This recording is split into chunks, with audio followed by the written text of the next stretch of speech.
Hello and welcome to this edition of TMA's Farm Margin Talk. This is Devin Sherling, Grain Marketing Manager from TMA.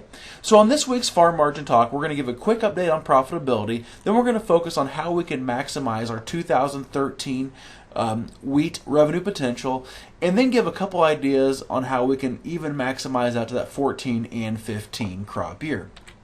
So as we look at our farm margin index for May the 17th, 2013, once again, we seem to have great profitability, although a little bit lower than what it has been from the last report throughout both the 13 and 14 crop years, with 2013 irrigated corn leading the way, as well as 2014 from a profit per acre perspective. So as we look at the micro view from for our farm margin index, remember these numbers are based off of Groveland, Kansas, new crop cash prices. Here's the 13 picture. But something that we added new for this report was to give a quick snapshot of what our estimates were for 2014. Because we believe that making sure you have that profit goal in mind and then locking that profit in when it's available for your operation is extremely important for your success. So I wanted to give you a quick snapshot of what our estimates were going forward. So most of us, if you've been in central Kansas, have experienced one of the two following things. You know, either crop dusters that made it feel like World War I, or an awful lot of sprayers going in the fields trying to maximize that revenue potential by putting fungicide out. And for those of you who it's not too late to do that for, I kind of ran some numbers with a local agronomist, and he said on average that it would be about an $18 an acre investment, or at $7.20 cash today at Groveland, that'd be about a 2.5 bushel investment. Now, if you talk to people within the industry, no one will actually give you a real number, but on average, they say they've seen results from anywhere from 5 to 15 bushel increases, depending upon a lot of other circumstances, by using fungicide. So if you come down and estimate that net return, you know, on the conservative side, over here you got 2.5 bushels of increase over what you spent, or $18 an acre of additional revenue. And on the optimistic estimate, you're increasing your yield by 12.5 bushels, or about $90 an acre. So our goal is not to tell you that you need to do this, but look at how you can maximize that revenue potential. And even if it's just a slightly break even for you, remember you're building that APH, which is your currency from a revenue perspective on your farm. So taking that the next step further, everyone's starting to see these maps come out. They're talking about severe weather or the threat of that from Saturday to Monday.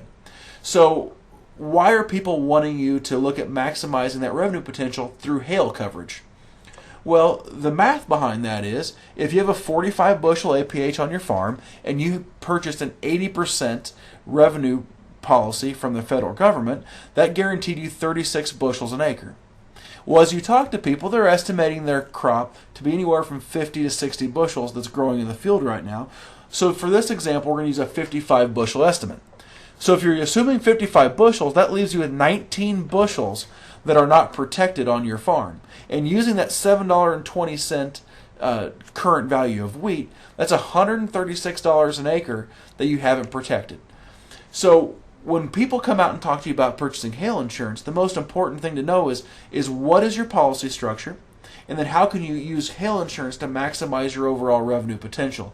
And for help on that, feel free to contact one of our grain marketing or crop insurance specialists.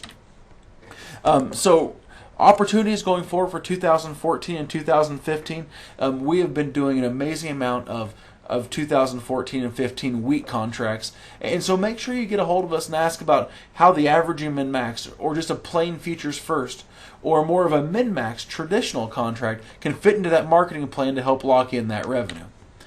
So as we look into what's causing the market to move, planning progress has been pretty much the top of every Twitter feed or news headline, but we're actually predicting one of the biggest increases in corn planting ever, and on Monday we're assuming that's probably going to be somewhere around that 72%.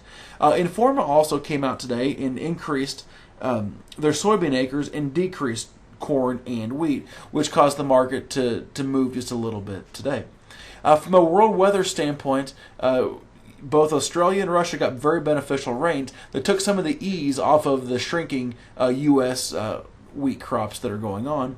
And then also from an old crop perspective, it was interesting to watch the expiration of the May futures contract and how the market moved, as well as today watching the July futures increase quite dramatically here on the closes, are something to keep our eye out on going forward. So for more additional information, feel free to give one of your grain marketing or crop insurance specialists a call. Thank you and have a great weekend.